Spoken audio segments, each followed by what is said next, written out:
el grupo de tratamiento, o sea, los 4 de arriba, Y1 es igual a Y, porque digamos, Y es lo que yo observo en la vida real. Lo que pasa es que yo ese Y lo puedo equiparar con el outcome potencial cuando la gente es tratada, si son tratados. Y ese Y lo puedo equiparar con el outcome potencial de no ser tratado cuando no son tratados. Entonces, con el Y0. ¿Estamos todos de acuerdo hasta ahí o no? Yo una pregunta, el Y0 en este caso lo dejamos igual, pero podría cambiar, ¿no? O sea, por alguna otra razón que no sea el tratamiento. No, no porque, o sea, tal vez todo depende, no sé si esto es claro, esto es medido post-tratamiento. Ok. O sea, Ya, digamos, yo llegué a asignar a la gente a tratamiento y control sí, ya, y ya. 2 años después fui y pregunté cuánto ganaba. Y ese es el Y.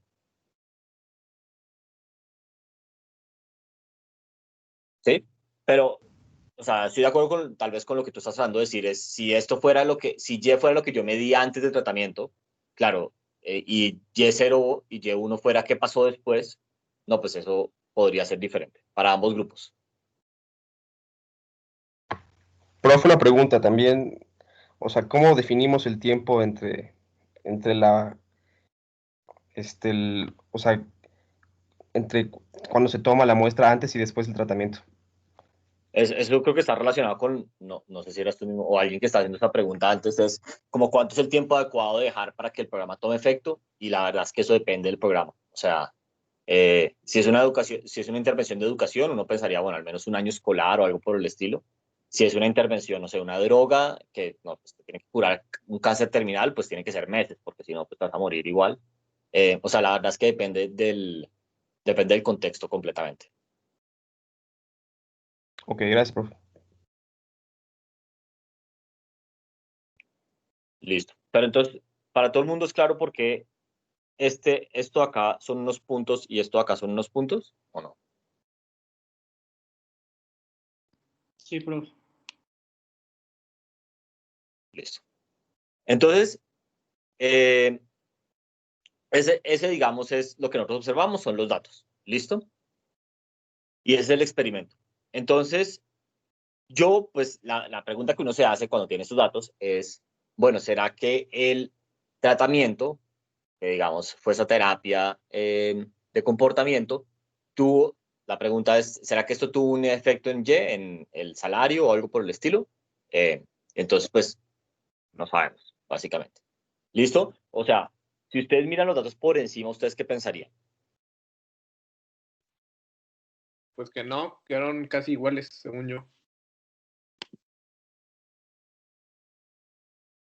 Sí. Bueno, yo pensaría como que sí, porque acá veo como 16 es más grande que 10, o sea, si los organizo es más grande que 8.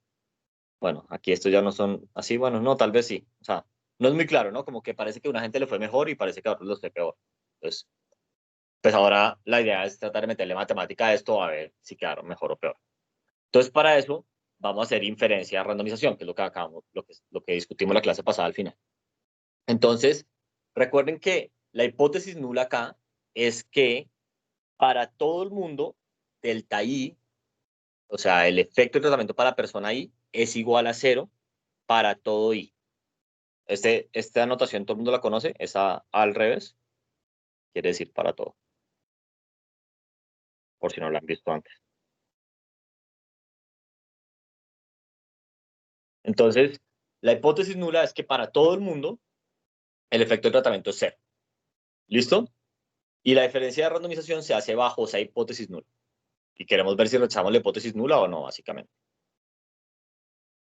Entonces, algo clave es que como la hipótesis nula es que para todo el mundo el efecto de tratamiento es 0, bajo la hipótesis nula yo puedo rellenar la tabla de arriba. ¿Estamos de acuerdo o no? Yo puedo rellenar esa tabla. Sí. ¿Cómo? Pues, o sea, tendrían que ser iguales, ¿no? Los valores Y0 Exactamente. y Y1.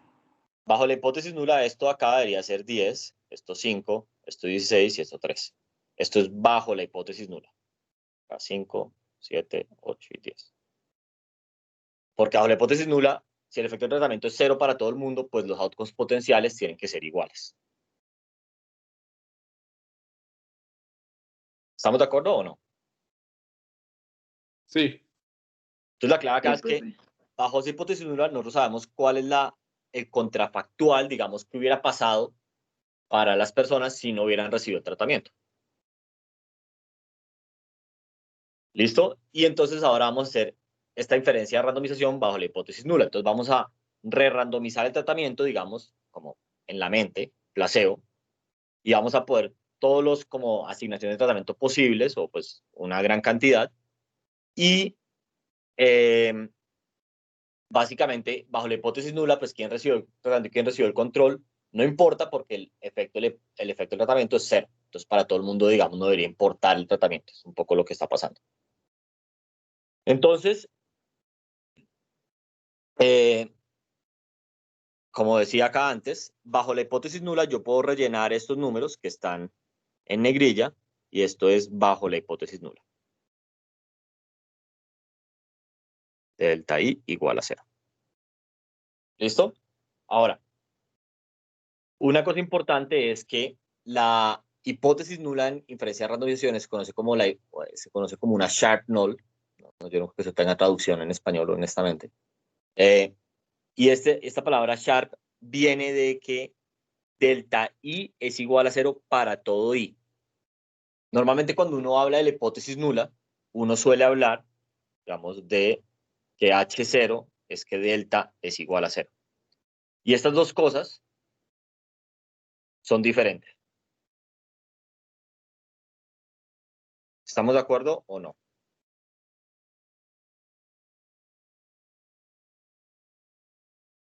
Sí, Porque delta, ¿qué era? Sí, un subíndice. es el efecto promedio, ¿no? Exactamente. Este delta es el valor esperado de delta I. O sea, como el promedio de los delta I, básicamente. Entonces, noten una cosa. Lo de arriba, diferentes. Lo de arriba implica lo de abajo, ¿o no? ¿Estamos Sí, de acuerdo? sí. Pero lo de abajo Sí, no profe. implica lo de abajo.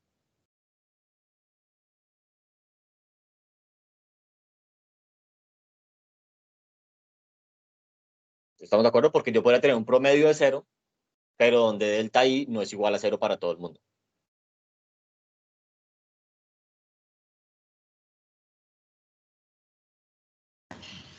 Sí, claro. No sé si esto es súper obvio, pero bueno, entonces las dos cosas son diferentes para que lo tengamos en mente. Entonces, la hipótesis nula que estamos probando es lo que se llama, conocido como la hipótesis Sharp, que es esta de acá. Es que delta I es igual a 0 para todo el mundo.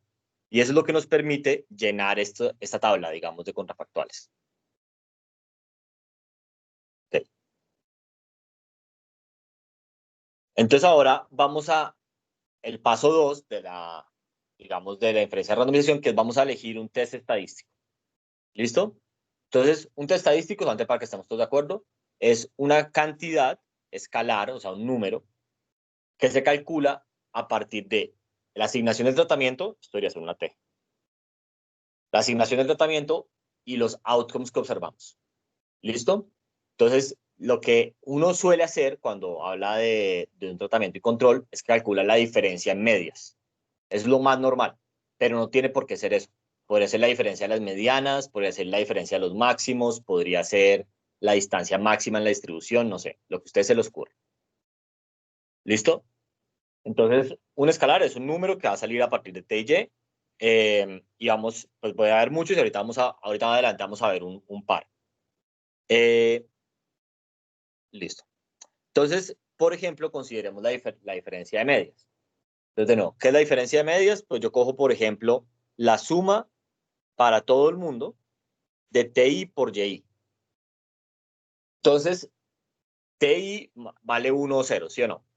Y vale 1 solamente para los tratamientos y 0 para los controles. Entonces, cuando yo hago esta suma de acá, ¿qué estoy sumando?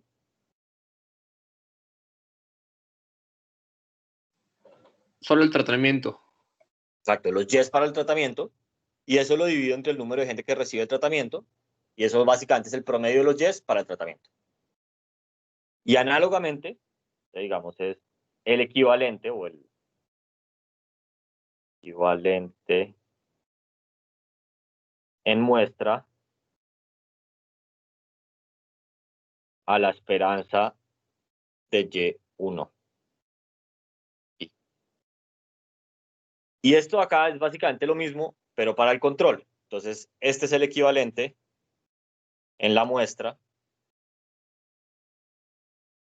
al valor esperado de Y0i. ¿Listo?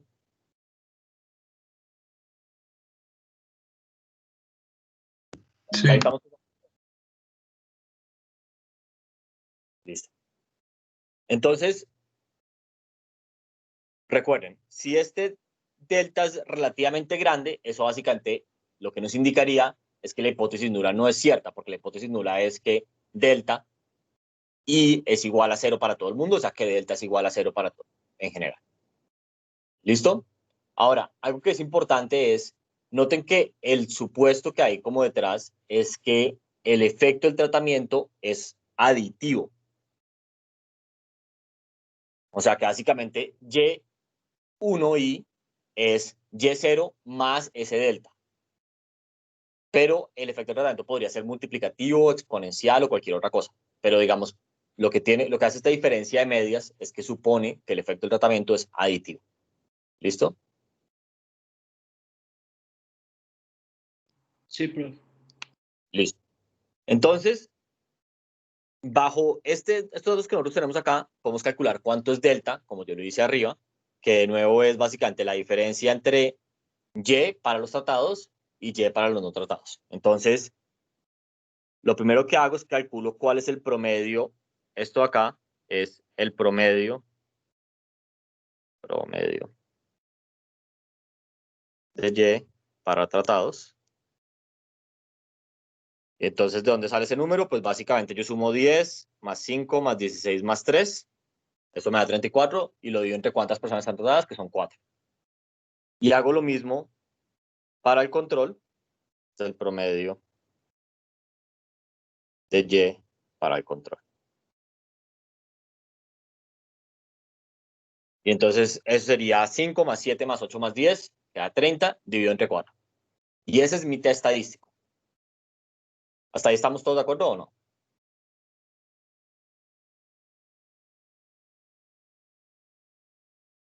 Sí. Sí, profe.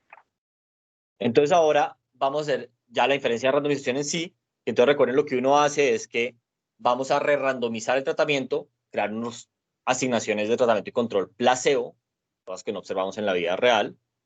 Y para cada combinación de esas, vamos a calcular un test estadístico cada vez equivalente que hicimos ahorita. O sea, la diferencia entre el tratamiento y control son de que hacer el tratamiento placebo y el control placebo. ¿Listo?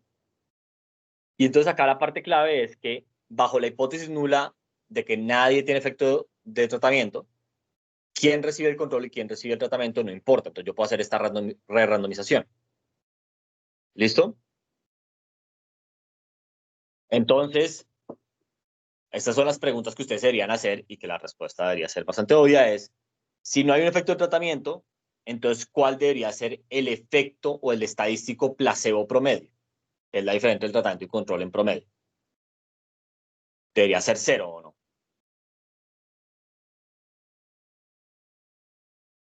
Sí. ¿De acuerdo? Listo. Y entonces ya el paso 6, el del final, es que vamos a calcular el p-valor asociado con esta randomización. Y entonces básicamente lo que nos vamos a preguntar es qué tan a menudo tenemos estadísticos que son grandes o más grandes en valor absoluto que el real. Entonces de nuevo eso nos da el p-valor, porque recuerden que el p-valor le dice a uno cuál es la probabilidad de obtener datos así o más extremos bajo la hipótesis nula. Entonces esto es lo mismo, es cuál es la probabilidad de obtener test estadísticos iguales al real o más grandes, digamos, más extremos, bajo la hipótesis nula. Y esto, la verdad, ya es relativamente fácil una vez uno tiene pues digamos, hizo todos los pasos anteriores. Entonces, vamos a hacer uno con código de R relativo. Entonces, acá lo que tengo es el ejemplo de arriba. Tengo los Ys. Los Ys básicamente son los mismos de la tabla de arriba, que son 10, 5, 16, 3, 5, 7, 8, 10. Eso es como el outcome de la gente. Tengo si son tratados o no. Entonces acá recuerden que los primeros 4 son tratados y los siguientes 4 son control. ¿Estamos de acuerdo o no? Sí, profe. Listo. Lo siguiente es el test estadístico verdadero. Entonces, el test estadístico verdadero es el promedio de los yes para los tratados. Esa es la parte de la izquierda, menos el promedio de los yes para los controles. ¿Listo? Ese es el test estadístico. O sea, no el test estadístico, disculpen. Ese es el estadístico que yo estoy mirando. Y entonces ahora voy a mirar cuál es la distribución de ese estadístico bajo la hipótesis nula. Y para eso voy a crear un vector que no va a tener nada al principio, lo pongo igual a null, que lo voy a llamar diferencia de los placebos. Entonces esto me va a ir guardando cuál es la diferencia entre tratamientos y controles para cada uno de los tratamientos o asignaciones del tratamiento que no pasaron en la vida real, pero que podrían haber pasado. Entonces, ¿cómo hago eso? Creo un número de repeticiones que va a ser 5000. Hago un for, como ya hemos hecho muchos, que va a ir desde 1 hasta ese número de repeticiones. Y lo que hace este for es lo siguiente. Llega y saca una muestra del tratamiento. ¿Qué es lo que va a hacer eso en la vida real? Es que básicamente va a coger el vector C11110000 y lo va a reorganizar. Y lo va a reorganizar aleatoriamente. Entonces, después de que yo haga este sample, a veces va a quedar, no sé, 000111, a veces va a quedar 01010101, a veces va a quedar 001011 o algo por el estilo. ¿Estamos de acuerdo o no? Sí, profe. Listo. Entonces eso me da una asignación placebo entre tratamientos y controles.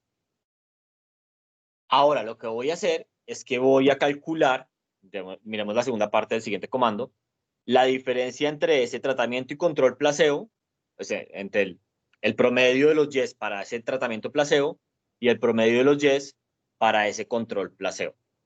Ay, hijo de pucha, que hice algo mal. Esto debería ser igual a 0. ¿Estamos de acuerdo o no?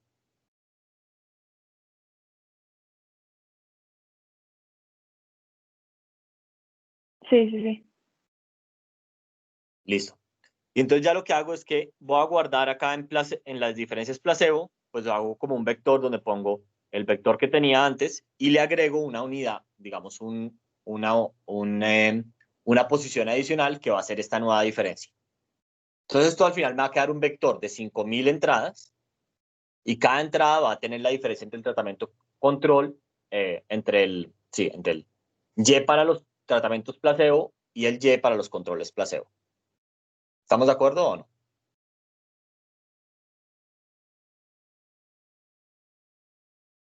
Sí, profe. Ok, claro. Profe, ahí en donde entra la R.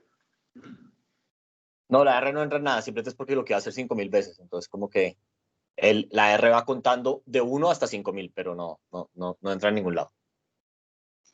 Ok. Listo. Y entonces ahora, voy a mirar el p-valor de segundo. Entonces, lo que voy a hacer primero es un histograma que me va a graficar la distribución de esos placebos, o sea, de esos estadísticos placebos, o sea, la diferencia entre tratamiento y control, placebo. Y voy a poner una línea vertical, la verdadera. Entonces, creo que ese dibujo lo tengo acá. Entonces, yo básicamente en gris tengo el histograma de las diferencias placebo, lo que está acá, ¿no? Ese es el histograma. Uno pues, le podría haber hecho una densidad o lo que sea, eso no importa mucho. Y puedo poner la verdadera. Y la verdadera es esta línea roja. ¿Listo? Entonces, sin hacer nada más, ¿ustedes qué pensarían a partir de esta gráfica? ¿Este tratamiento tuvo un efecto o no tuvo un efecto? Pues sí tuvo efecto, ¿no? Porque para que haya tenido efecto, bueno, no sé cómo explicarme, pero es muy poco probable que haya pasado eso, ¿no? Es tal cual. O sea, es eso.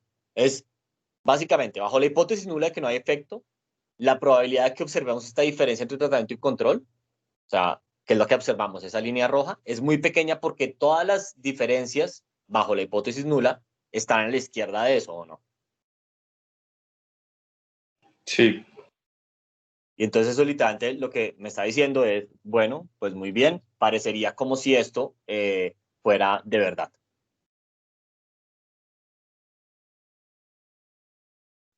¿Todo el mundo está de acuerdo con eso hasta ahí o no? Sí. O sea, prof, más o menos lo que estás diciendo es que, o sea, si tú haces esta randomización así de placebo, que es como por pura aleatoriedad, te sale esta distribución, ¿no? Y cuando tú lo ves, tú ves la diferencia real, la probabilidad de que eso suceda es muy baja, ¿no? Entonces, lo que estás diciendo es que es muy poco probable que eso pase de forma aleatoria. Exactamente. Exactamente. Es como, de nuevo, piénsenlo como en el ejemplo de la señora que, ¿no? Del té y eso. Es como, ¿cuál es la probabilidad de que observemos que la señora adivine las 4 tazas, digamos, correctamente, si ella lo hizo por puro chance, o sea, digamos, adivinando? Entonces lo que vamos a encontrar es que eso era muy pequeño. Entonces, como es muy pequeño, decimos, no, rechazamos la hipótesis nula de que ella realmente está adivinando. Aquí es un poco parecido. Entonces, la hipótesis nula es que no hay tratamiento, o sea, el efecto del programa que hicimos es 0. Entonces vamos a decir, bueno, ahora vamos a hacer todas las posibles randomizaciones que podrían haber pasado, miramos los diferentes tratamientos y controles, y si es verdad que no hubiera tratamiento, entonces la distribución que yo debería ver en la vida real entre la diferente tratamiento y control es el histograma gris. ¿Listo? Y lo que yo observo en la vida real está súper lejos de eso, ¿no? O sea, está en la cola de la distribución. Sí, sí. Listo. Y entonces, es muy poco probable que si no hay efecto del tratamiento, nosotros observamos la diferencia que realmente estamos observando, básicamente. Oye, prof, ¿nos podemos mover un poquito a la diapositiva de arriba para hacerle una pregunta del código? Sí. En donde pone tratamiento placebo, en la media, sí ve que en uno le puso que tiene que ser igual a 1, ¿no? Sí, el otro acá lo hice por error, debería ser igual a 0. No vi eso, pero ya sí vio que lo corrigió. Entonces está excelente, gracias. Listo. Y entonces, ahora, lo último, entonces vamos a calcular el p-valor. Entonces recuerden, el p-valor es la probabilidad de observar datos, o sea, que el estadístico que yo obtengo venga de unos datos así o más extremos bajo la hipótesis nula. Entonces, básicamente la pregunta acá es, ¿cuántas veces esta diferencia placebo entre tratamiento y control es más grande, o sea, más extrema, a la cola de la derecha, que la diferencia verdadera?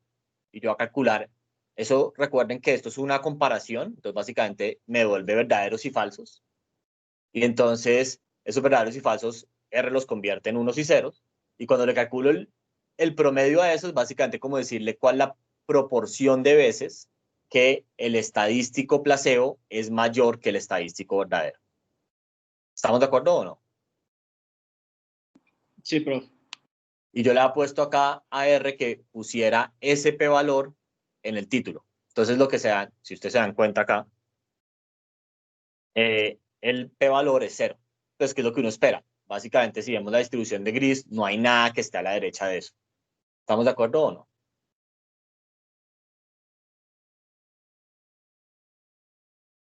Sí, prof. Muy bien. Entonces, eso es básicamente inferencia de randomización. Es algo súper útil, es fácil de hacer, lo pueden hacer con muchos experimentos en la vida real. Entonces, es bastante agradable. Pero algo clave es que esta diferencia en medias que nosotros usamos no tenemos por qué haber hecho la diferencia en medias. Eso fue algo que yo elegí arbitrariamente. Ese estadístico lo elegí arbitrariamente. Entonces, a diferencia de, digamos, aparte de usar la diferencia de medias, ustedes podrían usar otro estadístico y pues vamos a cubrir algunos. Les voy a mostrar como unas ideas. Entonces, uno podría pensar, por ejemplo, que el efecto no es una constante que se suma, sino que es multiplicativo. Entonces, digamos que es la razón entre Y1 y Y0 es igual a una constante. Otra manera de decir esto es que Y1 es igual a Y0, Y1C es igual a Y0.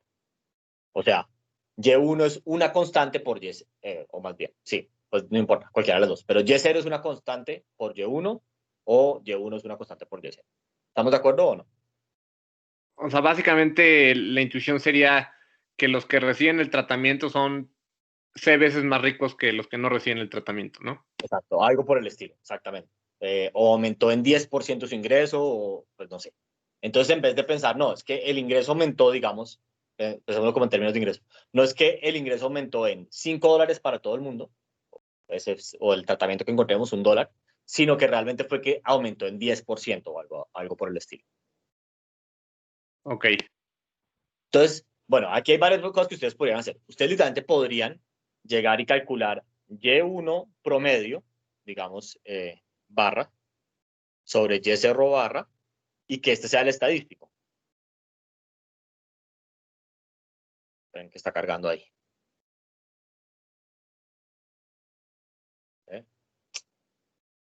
Porque este coso a veces se demora en cargar.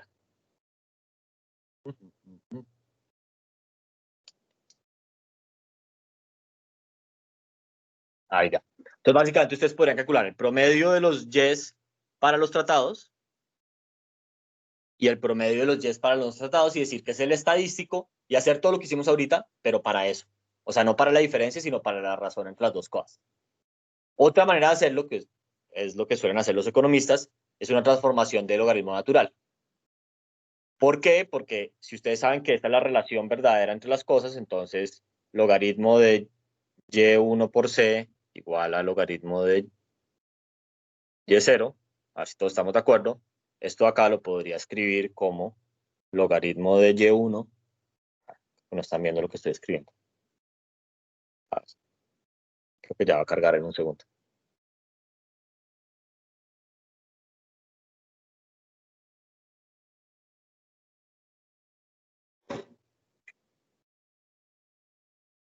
Me da como un coraje que el internet del ITAM no funcione bien. Es como, me vengo al ITAM porque en teoría tiene mejor internet. A ver. O sea, usted está, ya, ahí apareció la ecuación del logaritmo, ¿sí o no? Sí. Ya apareció. Entonces, Sí, profe. pues yo, si creo que la relación es así multiplicativa, yo puedo sacar el logaritmo a ambos lados y el logaritmo sabemos que vuelve una multiplicación y una suma. Entonces, una vez tengo esto, pues ya esto se vuelve muy parecido a lo que tenía antes, pero digamos, ahora sería la diferencia entre los logaritmos, lo que es un efecto constante o no. Sí. Entonces, la manera de hacer eso, y esto es con una variante de la ley de los grandes números, es, oh Dios, siento que me va a dar algo, si esto no carga. Cambio de red.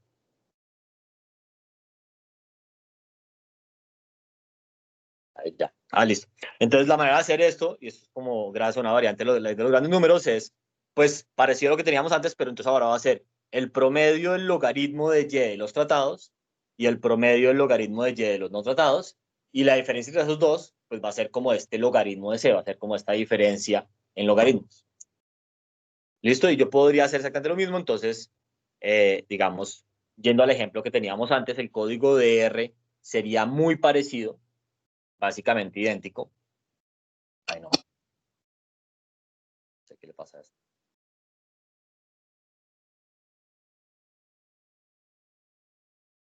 Lo juro que ya moví el slide. Ahí ya. Entonces, básicamente, el, el código de R sería muy parecido, tiene el mismo error que antes, debería ser igual que 0. Pero básicamente ahora, cuando hago la diferencia real, entonces saco la diferencia de el logaritmo de y para los tratados y la media del logaritmo de y para los controles. Y cuando hago las placebo, hago lo mismo, que es la media del logaritmo de y para los tratados menos la media del logaritmo de y para los controles. ¿Estamos todos de acuerdo o no?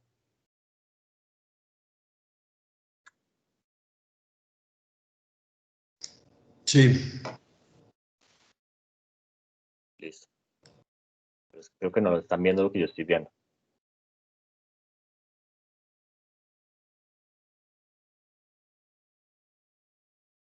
Voy a tratar de cambiarme al computador, a ver si el computador, el internet funciona más rápido.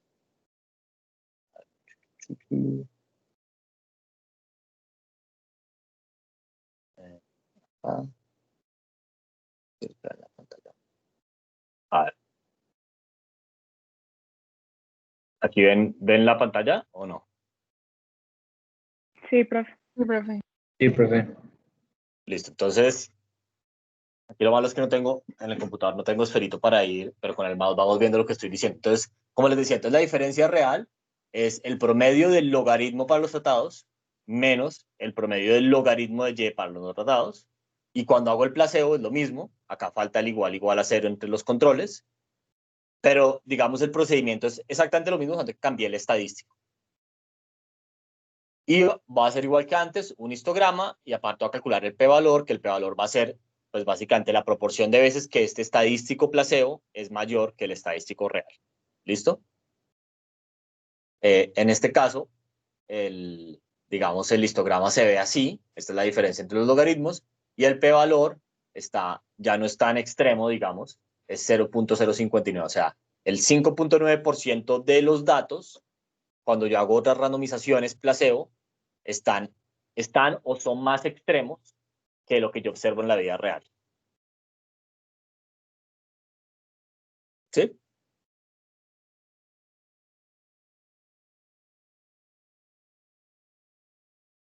Profe, Sí, o profe, sea, no. ¿cuál fue la diferencia entre este y el pasado? La diferencia es que esta es la diferencia entre los logaritmos y el de arriba era la diferencia Ah, ok. normal. Sí, sí. Va. Entonces, pues básicamente, si yo mirara las dos cosas, bueno, pues uno pensaría que tal vez no hay un efecto como constante tanto. O sea, el efecto parece ser muy claramente aditivo, viendo las dos gráficas. Listo. Aparte de esto, ustedes podrían hacer la media entre la diferencia entre las medianas. Eso, ¿por qué no? Básicamente. Entonces, si ustedes creen que los datos tienen muchos outliers, que pueden ser errores o algo por el estilo, entonces otra pregunta que uno podría hacer es, bueno, no cómo mueve esto el promedio, digamos, sino cómo mueve esto la mediana, o sea, el percentil 50. Y entonces, exactamente lo mismo que hemos hecho antes, pero en vez de calcular la diferencia promedio entre tratamiento y control, calculamos la diferencia mediana entre tratamiento y control. Y noten que ustedes podrían haber hecho esto no antes con la mediana, sino con el percentil 25, con el percentil 75 o algo por el estilo. ¿Estamos de acuerdo o no?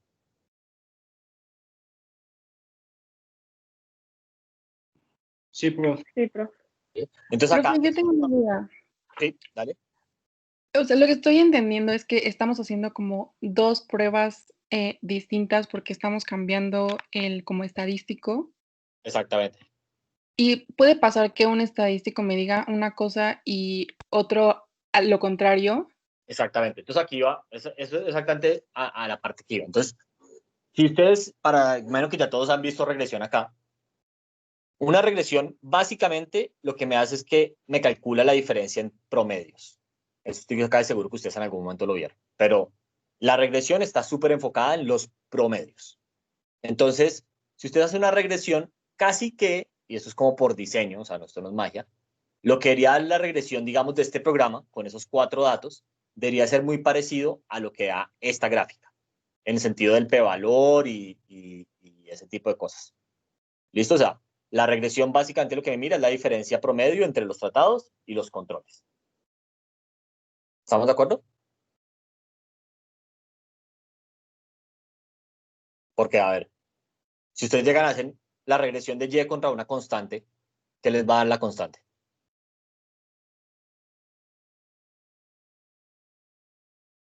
Estoy seguro que lo vieron en su clase. Nos da el promedio, ¿no? Y nos deja una línea horizontal.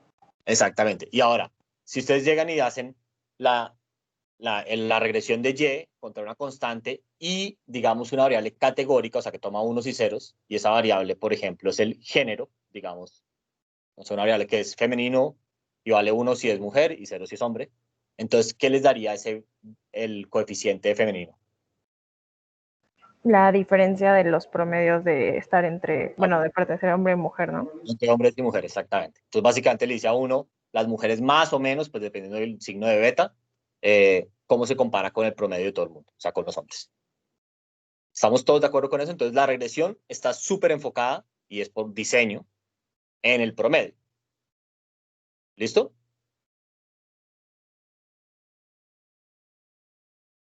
Entonces, ¿a qué va esta discusión?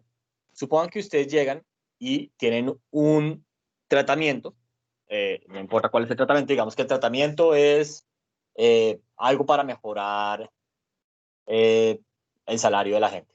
¿Listo? Y entonces ustedes miran cuál es el efecto del tratamiento en la persona promedio. Eso es básicamente lo que estamos haciendo acá, que es lo que estamos haciendo acá. Se me fue. En el estadístico que calculamos la diferencia en los promedios entre los tratados y los no tratados. O sea, eso me dice la persona promedio qué tanto le mejora el salario gracias al tratamiento. Pero ustedes, como buenas personas que tienen ética, dicen, no, a mí no me importa qué le pasa a la persona promedio, sobre todo en el términos de ingresos, donde la distribución de ingresos tiene una gran cola a la derecha. O sea, hay muy pocas personas con un ingreso muy alto. A mí lo que me importa realmente es qué pasa con la persona mediana, que las dos cosas son bien diferentes. ¿Estamos de acuerdo o no?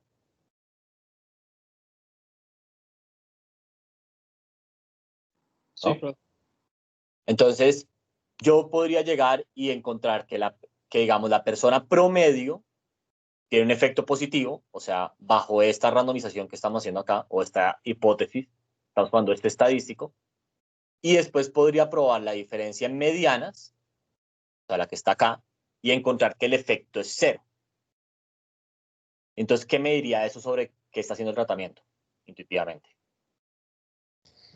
Que hay alguna persona o algunas personas a las que subió muchísimo el ingreso, ¿no? Pero que en promedio no tiene un efecto. Exacto, algo por el estilo. Entonces, básicamente, lo que yo pensaría que me está diciendo eso es que probablemente la cola derecha de la distribución se está beneficiando bastante de la intervención, pero que realmente la mayoría de la gente no. Lo que pasa es que como la cola derecha tiene una poca gente que gana mucho, si esa gente se beneficia bastante, eso va a hacer que el efecto promedio, entre comillas, se vea muy grande, aun si la mayoría de la gente no ve ningún beneficio de esta intervención. ¿Estamos de acuerdo o no? Sí, profe. Entonces ustedes incluso podrían básicamente, hacer esto, pero en vez de la mediana, hacerlo para cada percentil del ingreso, en el ejemplo que yo estoy dando. Lo hacemos para el percentil 1, para el percentil 2, así, y podrían ver cuál es el efecto del tratamiento en cada percentil. Y podría ser que para, no sé, del percentil 1 al percentil 90, el efecto es cero, pero para la cola derecha, digamos, del percentil 90 para arriba, el efecto es positivo.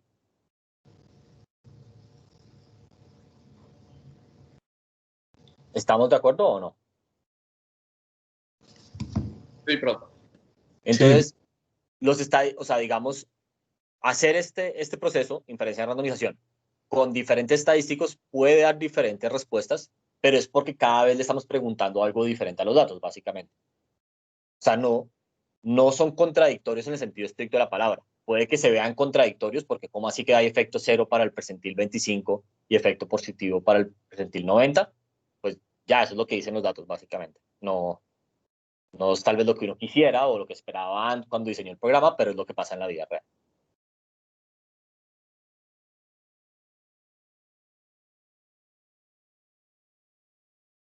Y todo esto conecta con la discusión que está teniendo un poco al principio de la regresión, y no hemos empezado a regresiones, pero yo sé que ustedes ya la vieron antes. La regresión está enfocada en la diferencia en promedios, y eso puede que esconda muchas cosas que están pasando detrás. Una ventaja adicional de inferencia de randomización, aparte de que no depende de distribuciones asintóticas ni nada por el estilo, es que yo puedo mirar muchos estadísticos, o sea, puedo mirar cosas como esta. ¿Cuál es el efecto en el percentil 50, o sea, en la mediana? ¿Cuál es el efecto en el percentil 25 o algo por el estilo? Con regresión eso sería imposible, porque la regresión está súper enfocada en cuál es el promedio y la diferencia entre los promedios. ¿Sí o no? Sí, profe. Sí. Listo. Entonces acá, de nuevo, solamente para que veamos cómo se vería esto. Entonces, es el mismo ejemplo que antes. La única diferencia es que cambié, donde decía media, lo cambié por mediana. Entonces acá es la diferencia entre las medianas, entre el tratamiento y el control, esa es la diferencia real. Y en el placebo, acá también me faltó el igual a cero, pues es la diferencia entre la mediana de los Y tratados en el placebo y los Y no tratados en el placebo. Y de nuevo calculo el p-valor de la misma manera y hago el histograma de la misma manera. Y esto se ve así en este ejemplo.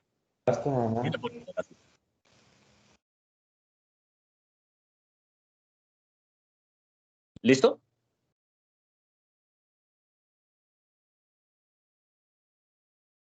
Ahora, ¿qué estadístico es mejor? No hay respuesta correcta para esta pregunta. El estadístico depende de dos cosas. Uno, pues básicamente, ¿cuál creen que es un mejor fit para sus datos? Entonces, de nuevo, si ustedes creen ¿qué creen que tiene más sentido en una intervención de ingreso? Decir que la intervención aumenta, digamos, porcentualmente el ingreso, 10, 15%, o decir que para todo el mundo lo aumenta la misma cantidad, 5, 10, 15 mil pesos, no sé. Porcentualmente, ¿no? Pues yo pensaría que sí en la mayoría de los casos, pero hay otros casos, o sea, hay otras situaciones en las cuales un efecto aditivo tiene más sentido. Eh, entonces, por ejemplo, si uno está hablando de, a ver, ¿cuál puede ser un buen ejemplo acá?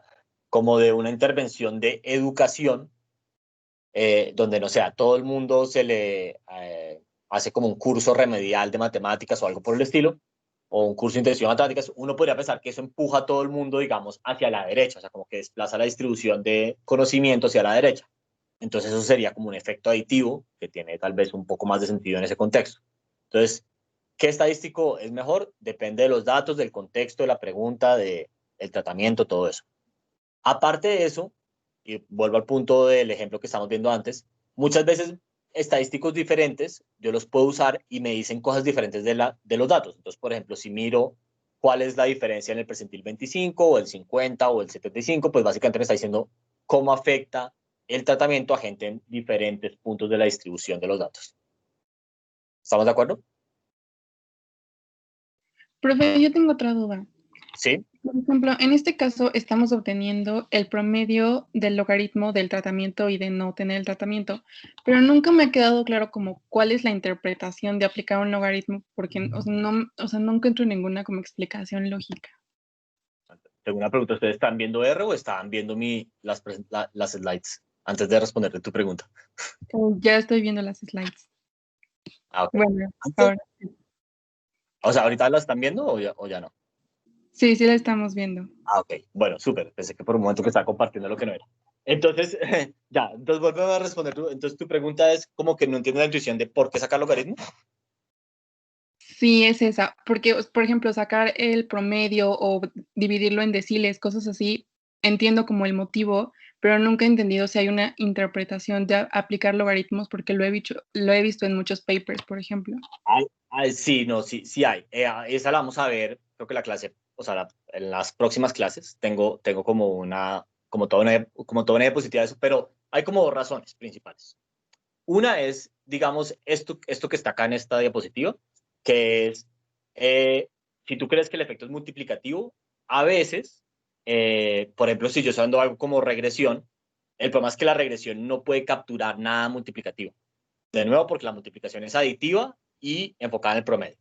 Entonces, si tú quieres aplicar regresión a un problema como este, lo natural sería sacar logaritmo, que te permite calcular cuál es este efecto multiplicativo. ¿Estamos de acuerdo o no? Como lo que yo he dicho antes, tú a esta relación acá le puedes sacar logaritmo o no. Y el logaritmo tiene la ventaja que las divisiones y las multiplicaciones se vuelven sumas. Ok, perfecto. ¿Sí? Entonces, esa es una. Entonces, básicamente los logaritmos nos permiten volver cosas que son sumas que digan, multiplicaciones y divisiones en sumas y restas, que la mayoría de las herramientas que sabemos de estadística, digamos, están más adaptadas a eso. Y la mayoría de las herramientas, por eso me quiero decir, a regresión lineal. Ahora, la segunda razón, y eso lo vamos a ver con más detenimiento después, es que si tú sacas el logaritmo de un número pequeño, digamos, sí, el logaritmo de un número pequeño, es una buena aproximación del crecimiento porcentual. Entonces tú puedes interpretar diferencias en logaritmos, en algunos casos, depende de qué tan buena sea la aproximación, como la diferencia porcentual. Pero eso lo vamos a ver con más detenimiento después, lo prometo. Ok, profe, gracias. Listo. Ok, y entonces ahora algo que no hemos discutido, pero que o tal vez alguien se dio cuenta o nadie se dio cuenta, no sé, es que todos los ejemplos que yo hice acá en R, si ustedes se dan cuenta, por ejemplo, en este de acá, yo lo que miro es la proporción de veces que el estadístico placebo, o sea, toda esta distribución de estadísticos placeos, es mayor que el estadístico real. Eso, básicamente, le estoy preguntando a los datos es, ¿cuál es la proporción de veces que obtengo datos o un estadístico así extremo o más extremo, pero en el lado derecho, o sea, mayor. Y eso es equivalente a hacer una prueba de hipótesis de un solo lado. Como quien dice, acá lo tengo escrito formalmente, es como si yo hubiera hecho la hipótesis nula es que delta I es igual a 0 y la hipótesis alternativa es que delta I es mayor que 0 para algún I. Pero es mayor, no diferente de 0. Cuando ustedes en Stata o R hacen una regresión lineal, y lo que han visto hasta ahora, lo que es el software le escupe a uno, o sea, lo que devuelve, es un p-valor de una prueba de hipótesis de dos lados, donde la hipótesis nula es que delta I es igual a 0 y la hipótesis alternativa es que es diferente de 0, no mayor ni menor, sino que es diferente de 0. ¿Estamos de acuerdo o no? Sí. Entonces, intuitivamente me voy a volver acá a este dibujo, por ejemplo. Si este es mi valor verdadero, es la línea roja, ¿listo? El p-valor de un solo lado básicamente son la cantidad de veces, como son estas barras grises, que son mayores que el estadístico verdadero. Entonces, básicamente es cuando observo datos bajo la hipótesis nula más extremos o igual de extremos, pero solamente en el lado derecho de la distribución. ¿Estamos de acuerdo?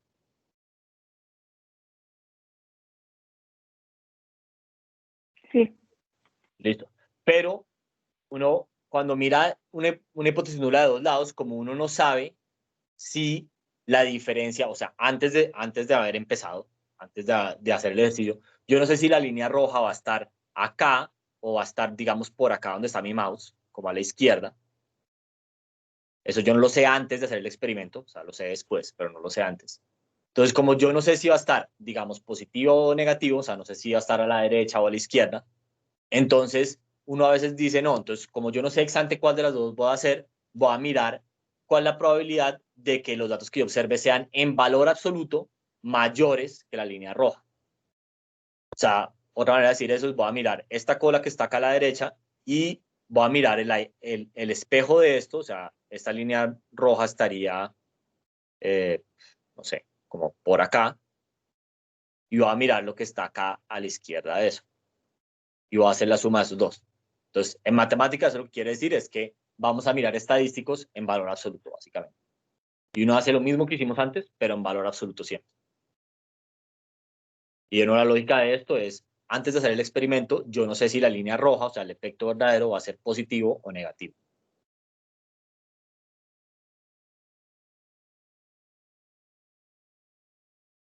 ¿Estamos de acuerdo hasta ahí o no? Sí, profe. Listo. Entonces, eso concluye el análisis básico de experimentos. Los experimentos, como para acabar este tema, como les decía antes, son como la nueva gran revolución en economía. Es lo que todo el mundo, pues, básicamente es el más alto rigor de ciencia, porque pues, evadir un experimento es bastante difícil.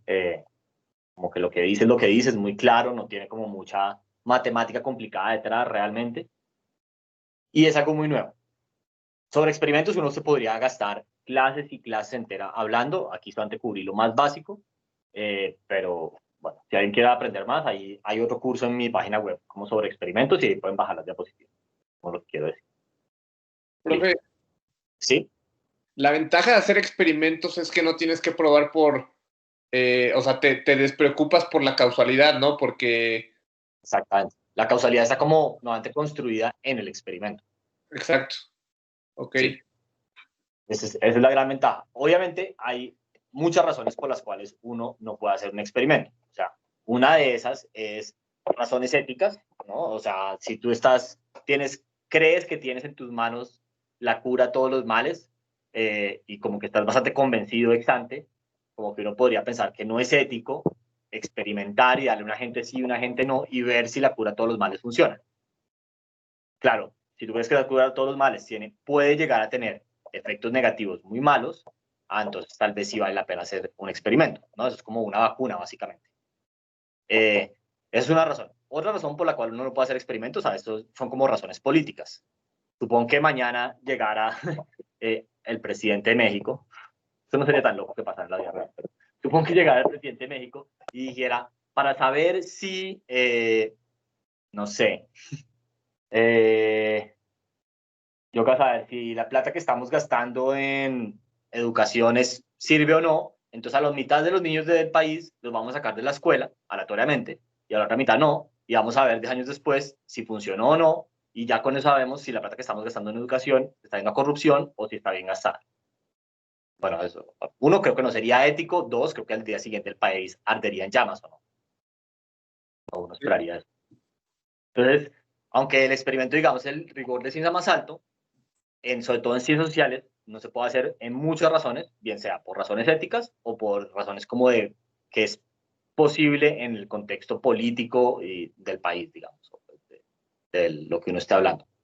¿Sí? Oye, profe, también hacer experimentos es muy costoso, ¿no? O sea, económicamente te sale, si te cuesta. Claro, porque tienes que, bueno, depende un poco. O sea, en general es costoso. Lo más costoso de un experimento no es el tratamiento en sí. Muchas veces la gente piensa eso. Lo más costoso suele ser recolectar datos. Pero si tú estás en un contexto, y México es un buen contexto para esto, donde hay buenos datos administrativos, y tú puedes medir el outcome que te interesa con datos administrativos, pues realmente no es costoso. Entonces, por ejemplo, y eso no sé si ustedes lo saben, pero Progresa o tal vez esto lo debería haber puesto en la clase de experimentos, no sé cómo no se me ocurrió. Progresa y oportunidades, y como lo quieran llamar, es muy famoso en el mundo porque fue el primer programa social de esa escala que fue evaluado con un experimento aleatorio. No sabían eso.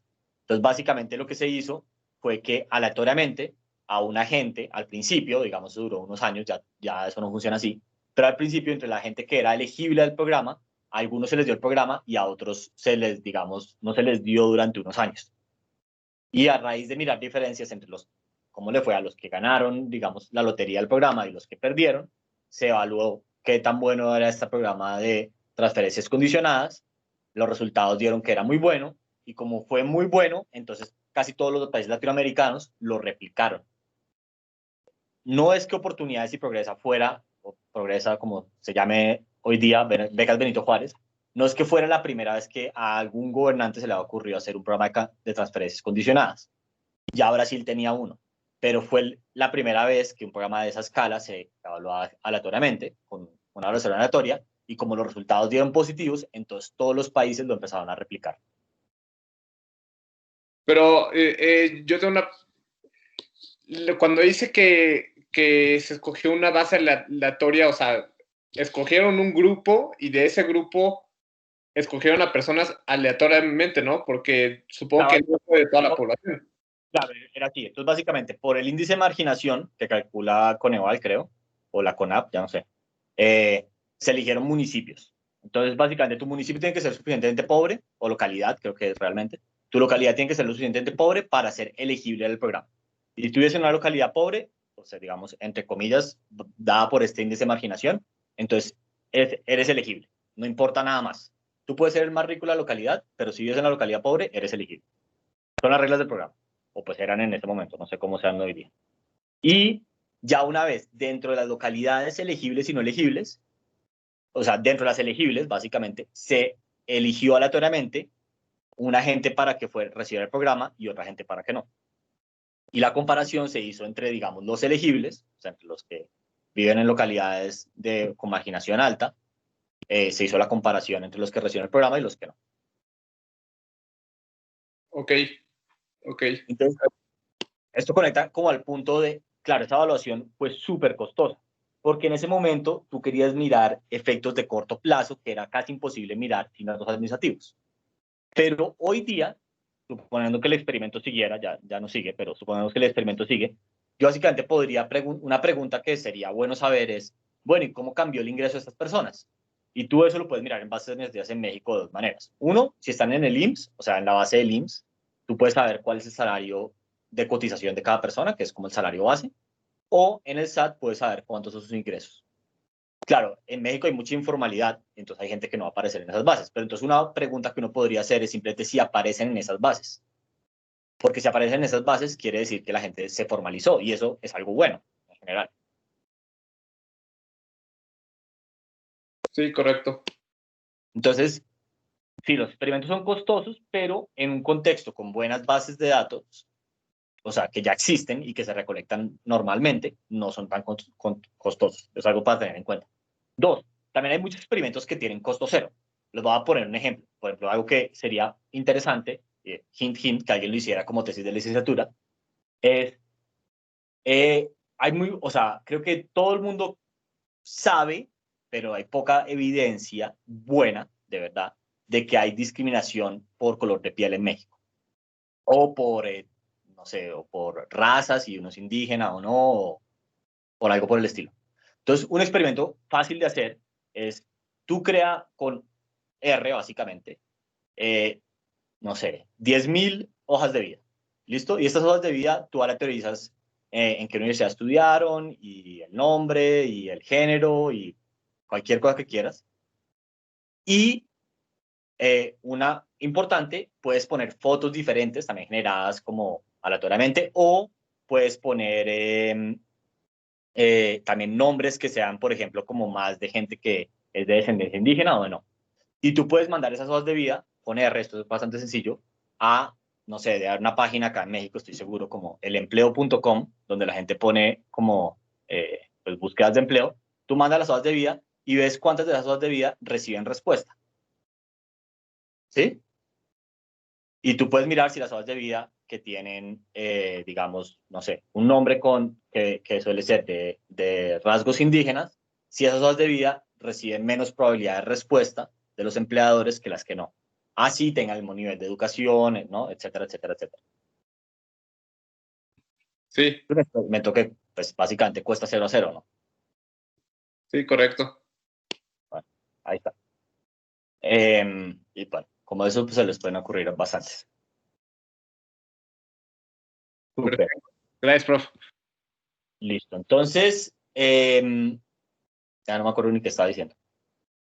Pues supongo que vamos a cambiar de tema, ¿no? Entonces, esos experimentos, de nuevo, experimentos, pues nada, es un tema súper grande. Simplemente es para que sepan que pues, este es como el rigor más alto de como conocimiento científico. Se puede hacer, ustedes incluso podrían hacer uno para su tesis, no es tan complicado, obviamente no de pronto aleatorizar progresa, eso tal vez está fuera de una tesis de licenciatura, pero podrían hacer otros experimentos más pequeños que igual puedan ser interesantes. Y sobre todo con Internet, pues digamos las posibilidades son casi como infinitas de hacer experimentos en Internet. Un profesor, por ejemplo, pues bueno, voy a hablar de esto así como un par de tangentes, un profesor acá de ciencia política hizo un experimento donde le pagó uno a Facebook, le puede pagar para que haga diferentes anuncios. ¿Estamos de acuerdo? O sea, yo le puedo pagar para que muestre anuncios sobre mis clases, no sé, en Facebook, y la gente como que se meta, ¿no? Haga clic y los vea, o algo por el estilo. Entonces, uno de los avisos de Facebook los puede pagar para diferentes localidades. O sea, yo puedo decir que quiero que este anuncio solamente aparezca en esta localidad. Y lo mismo para Twitter y Instagram y todo. Entonces, lo que hizo fue que le pagó a Facebook para que mostrara anuncios sobre qué tanta corrupción habían hecho como diferentes, según la Secretaría de la Función Pública y demás, como cuántos escándalos de corrupción había pasado en su localidad en el último pues, sexenio, lo que sea. Y entonces, digamos, era como un aviso que si yo vivo en cierto lugar me muestra, uy, acá hubo un resto de corrupción o no sé. Y entonces, y otros lugares no les mostraba nada. Y entonces lo que miraba era como cuál es el efecto de que la gente sepa que hubo corrupción en los últimos tiempos, ya en votos, porque los votos después los puedes mirar, te puedes bajar la base de datos no sé, del INE, supongo, de cuántos votos recibió cada partido y demás. Entonces, básicamente pueden hacer experimentos, no es tan loco para una tesis y son bien interesantes. ¿Preguntas? Todo bien. Listo. Entonces, ahora lo que vamos a ver básicamente en las siguientes varias clases es un repaso de OLS. ¿Por qué? Vamos a ver un repaso de OLS, o sea, de mínimos cuadrados ordinarios, porque mi impresión es cuando ustedes vieron OLS en econometría, como que ellos que se enfocaron en X traspuesto X a la menos 1, X traspuesto Y demasiado, y a mí eso no me importa mucho. Quiero que veamos otros aspectos de mínimos cuadrados ordinarios que creo que son más importantes. Bueno, también vamos a ver un poquito de eso. ¿Listo? Entonces, Repaso corto de álgebra lineal, porque pues, igual vamos a ver un poquito de álgebra lineal, no es que no vaya a haber matemática, solamente para que todos estemos de acuerdo. Si yo cojo una matriz o un vector y lo multiplico por una constante, básicamente me da ese vector multiplicado por la constante, ¿no? Ese es el primero.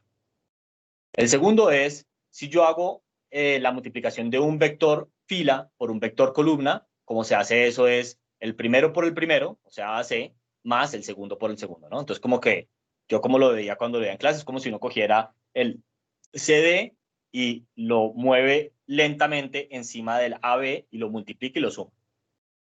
¿Estamos de acuerdo o no? ¿Sí? Sí. Sí. Sí, profe. Y después, básicamente, hay una cosa que se llama la matriz identidad, que es como el equivalente al número 1 cuando uno multiplica. Y es si yo cojo la matriz identidad y la multiplico por una matriz, bien sea a la izquierda o a la derecha, me devuelve la misma matriz. Listo. Repaso rápido de cómo se hace multiplicación de matrices. Entonces, si yo tengo una matriz que tiene dimensiones n por m y otra que tiene b de m por k, cuando yo multiplique esas matrices, el resultado es como si la m se la comieran, porque yo como que las junto y me queda n por k. ¿Y cómo se hace esa multiplicación? Es básicamente esta operación, la segunda que aparece acá, repetida muchas veces para las diferentes filas y las diferentes columnas. Si yo trato de multiplicar, digamos, estas mismas matrices que son de tamaño A, que es de n por m, o sea, n filas, m columnas, y B, que es de m filas por k columnas, y trato de hacer B por A, eso básicamente no lo puedo hacer, porque el número de filas de la matriz que yo multiplico a la izquierda tiene que coincidir con el número de columnas, no al revés, el número de columnas de la matriz de la izquierda tiene que coincidir con el número de filas de la matriz de la derecha. Si no, no las puedo multiplicar porque cuando trate de hacer esta operación, la segunda, no van a tener el mismo número de entradas los dos vectores que va a tratar de multiplicar. O sea, el vector fila y el vector columna. Entonces eso no se va a poder hacer y, digamos, si yo trato de hacer eso en R o en un programa hasta de computador, me va a decir que hay un problema de conformabilidad. O sea, las matrices no las puedo multiplicar. ¿Estamos de acuerdo hasta ahí o no? Sí, profe. Sí, profe. Listo. Cuando yo hago la traspuesta, entonces no puse que era la traspuesta, pero espero que todo el mundo sepa, ¿no? Es como básicamente vuelvo las filas, las vuelvo columnas, o las columnas las vuelvo filas. Cualquiera de las dos lo pueden pensar.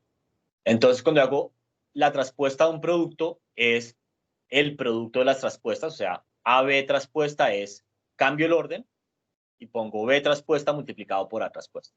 Y eso lo puedo extender a varias matrices. Digamos, si hago ABC traspuesta, es C traspuesta por B traspuesta por A traspuesta.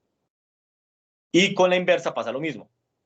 Yo si tengo AB inverso, entonces sería cambio el orden, queda B y después A, y es B inverso por A inverso. Y lo mismo si tengo tres matrices. Y por último, la traspuesta de una inversa es igual al inverso de la traspuesta. O sea, básicamente yo puedo intercambiar el orden entre transponer e invertir. O sea, una matriz a la menos 1, o sea, inversa, traspuesta, lo mismo que la matriz traspuesta, y después sacarle la inversa.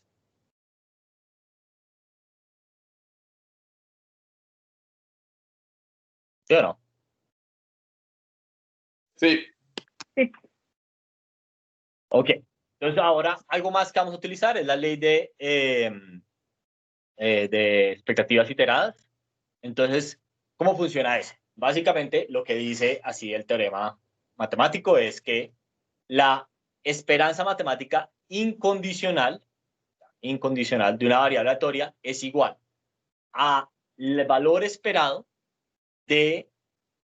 al valor esperado de la variable aleatoria condicionada a otra variable aleatoria.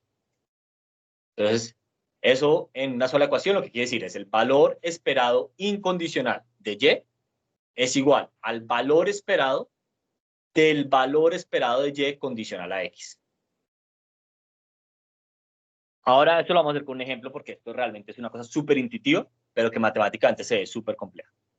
Lo que quiere decir esto informalmente es que un promedio ponderado es igual, o sea, más bien, sí, un promedio ponderado de promedios condicionales es igual a un promedio no condicional. Entonces, veámoslo con un ejemplo que creo que es lo más sencillo. Entonces, supongamos que yo quiero calcular el promedio o el salario promedio del país, pero yo solo sé el salario promedio por el nivel de educación. ¿Listo? Entonces, yo quiero saber cuál es el salario promedio en México. Eso no lo tengo, pero tengo unos datos que me dicen cuál es el salario promedio para la gente que tiene educación primaria básica, los que tienen secundaria, los que tienen educación terciaria y ya. ¿Listo? Entonces, lo que me dice la ley de iterativas repetidas, iteradas, es que yo puedo coger y calcular el valor promedio del salario como el valor esperado del valor esperado del salario dada el nivel de educación. Entonces, este valor, lo que está dentro, el valor esperado del salario dado el nivel de educación, es los datos que yo tengo o no. O sea, es cuánto gana la gente dependiendo de su nivel de educación. ¿Estamos de acuerdo? Sí. Y cuando saco el valor esperado de eso, es como decir, ok, voy a coger cada uno de esos números y lo voy a multiplicar por la probabilidad de que sucedan. Entonces, otra manera de decir eso es, voy a coger el valor esperado del salario dada la educación y lo voy a multiplicar por la proporción de gente o la probabilidad de que una persona en México tenga esa educación. Entonces, para calcular el valor promedio en México del salario, lo que puedo hacer es coger el valor esperado del salario para los que no tienen educación, que es un número, multiplicado por la proporción de gente que tiene ese nivel de educación, más el valor esperado del salario para los que tienen educación secundaria, multiplicado por la probabilidad o la proporción de gente que tiene educación secundaria, más el salario para los que tienen educación terciaria por la probabilidad de que la gente que tiene educación terciaria. ¿Estamos de acuerdo o no? Sí. Sí.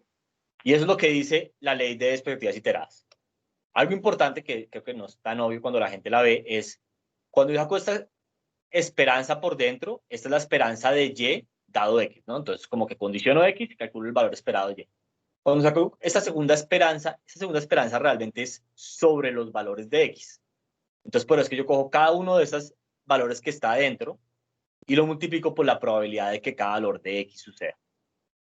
Entonces, acá en esta ecuación yo tenía el valor esperado del salario dada la educación y saco el valor esperado de eso. Entonces, este segundo valor esperado, el que está por fuera, es sobre la educación. O sea, eso es lo que estoy moviendo. Entonces, cojo cada nivel de educación, calculo su probabilidad o la proporción en la población y lo multiplico por cada uno de estos valores esperados y sumo eso para todos ellos. ¿Estamos de acuerdo o no? Sí, profe. Listo. Entonces, un ejemplo concreto, supongamos ahora que vamos a calcular, queremos calcular el valor esperado del IQ para diferentes géneros. Entonces, si yo calculo cuál es el valor esperado del IQ para todo el mundo, pues simplemente cojo y hago el promedio de estos 6 números, ¿no? ¿Estamos de acuerdo o no? Sí. Y si ustedes hacen eso en la calculadora, les va a dar que es 120. Ahora, si yo calculo el valor esperado del IQ para los hombres, es lo mismo que decir el valor esperado del IQ condicional a que sea hombre. Entonces, el valor esperado de estos 3 números. Y el valor esperado de esos 3 números es 115. ¿Estamos de acuerdo o no? Sí, profe. Sí, profe. Listo. Y se calcula el valor esperado del IQ para las mujeres. Entonces, básicamente es como coger y calcular el promedio de estos 3 números. Y eso es 125. Lo que me dice la ley de expectativas iteradas, lo leo entre inglés y español, es el valor esperado del IQ dado el sexo es la proporción de observaciones que son hombres, que en este caso es 0.5, multiplicado por el valor esperado del IQ para los hombres, que es 115, más 0.5, que es la proporción de mujeres en los datos, por el valor esperado del IQ para las mujeres, que es 125, y eso me da 120, que efectivamente era el promedio ponderado general. ¿Todos de acuerdo o no? Sí. Ok, aquí tengo la prueba de por qué esto pasa en la vida real, entonces eso tiene que ver con lo que les decía. El valor esperado de afuera, yo lo tomo sobre las X. Entonces yo cojo, cuando calculo este valor esperado de afuera de lo que está dentro, escojo cada uno de los valores de lo que está dentro, que es el valor esperado de y para diferentes valores de x, por la probabilidad de que este x pase. ¿Listo? Eso es una sumatoria. Ahora, lo que está dentro, este valor esperado, en sí es una sumatoria. ¿Qué es la sumatoria de qué? Es la sumatoria de los posibles valores de y por y, ¿de qué? De y por la probabilidad de que y suceda dado x. ¿Estamos de acuerdo o no? Sí, profe. Y cuando paso de la línea 2 a la línea 3, ¿qué estoy utilizando?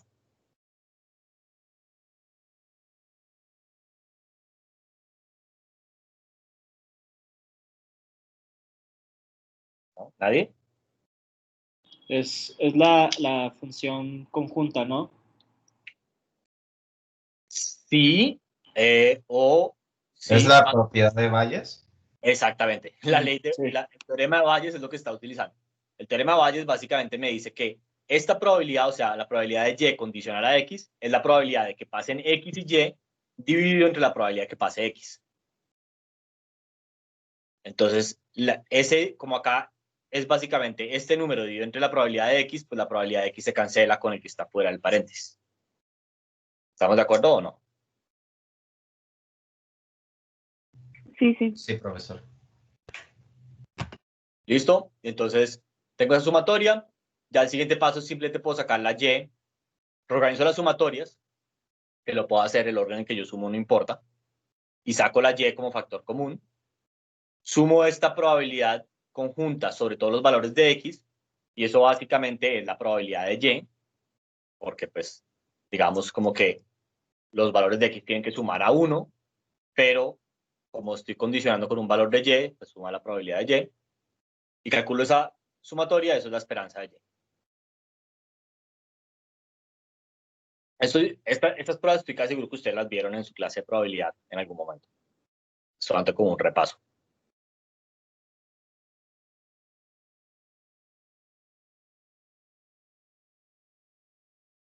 ¿Estamos de acuerdo? ¿Es como un repaso o no? Sí, profe. Sí, profe. Sí, profe. Listo. Y obviamente yo puedo hacer esa misma prueba, pero con integrales. Recuerden que la gran diferencia entre una suma y una integral es que una integral es una suma, por eso parece una S, pero en el mundo continuo. Entonces casi que ustedes cogen esta prueba y cambian las sumatorias por integrales, exactamente igual. Entonces no la voy a cubrir, pero ahí está por si alguien la quiere ver. Listo. Entonces ya que tenemos ese repaso de álgebra lineal, ahora sí podemos ir a los básicos de mínimos cuadrados ordinarios.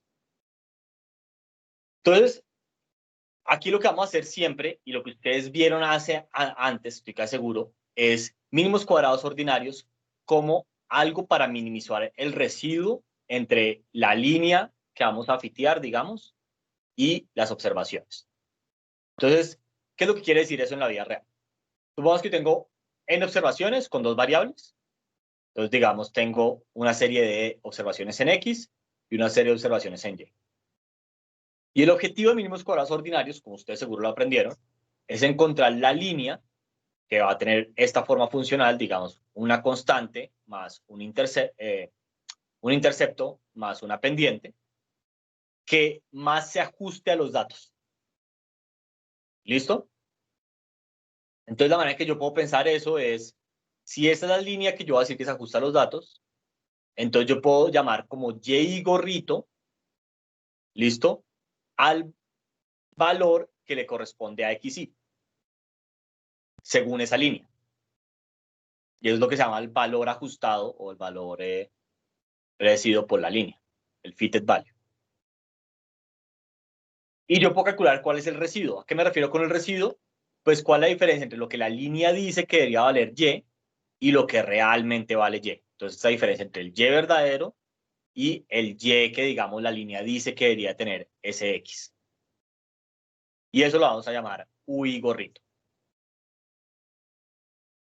Y el objetivo, como ustedes seguramente lo vieron, es minimizar los residuos o la distancia entre la línea y los valores verdaderos. Eso ¿Suena familiar para todo el mundo? Si para alguien no, o sea, este es el momento de decirlo. ¿Lo puedes repetir, profe? Nada más para estar seguro. Sí, entonces voy a repetir todo esto otra vez. Entonces, como ustedes seguramente yo creo que aprendieron mínimos cuadrados ordinarios, es lo siguiente. Es pensar en mínimos cuadrados como una manera de ver qué línea se ajusta más a los datos. Entonces, la manera de pensar en eso es, tenemos dos variables, X y Y, y esos son los datos que observamos, ¿listo? Entonces observamos n valores de X y n valores de Y. El objetivo es encontrar una línea que va a tener esta forma funcional, o sea, va a ser una constante más una pendiente por X. ¿Qué más se ajusta a los datos? Entonces, si esa es la línea que yo voy a decir, y ahorita vamos a ver cuánto valen B0 y B1, pero si esa es la línea, entonces yo puedo decir que el valor que la línea dice que debería tomar Y es B0 más B1 por XY, y eso lo va a llamar YI gorrito. Es como lo que la línea predice que debería valer Y de acuerdo al valor de X. Obviamente, Y vale algo diferente, o puede valer algo diferente, que es el YI sin el gorrito. Entonces, la diferencia entre el dato verdadero y lo que la línea dice que debería valer Y, a eso le vamos a llamar el residuo, y nosotros le vamos a llamar UI gorrito o E gorrito o algo por el estilo. Y es el residuo. Entonces, el objetivo de mínimos cuadrados ordinarios es minimizar los residuos, o otra manera de pensar en esto es la distancia de la línea, que es YI gorrito, y los datos, o sea, YI. Entonces yo lo que quiero hacer es o minimizar UI o minimizar la distancia entre YI y YI gorrito, que es básicamente UI gorrito.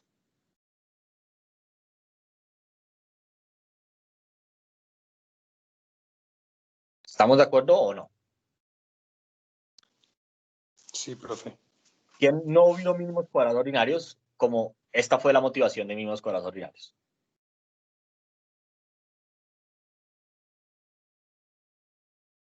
Ok. Mi supuesto no es loco que esta fue la motivación que vieron, ¿o no? Ok.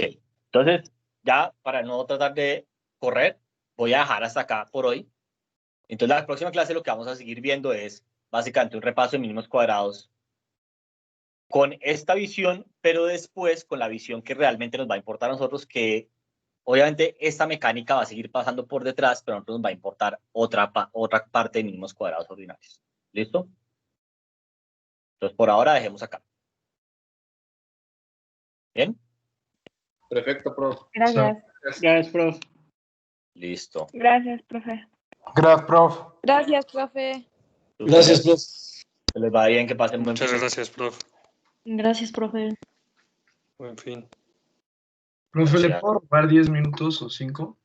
Sí, ¿vale? Gracias.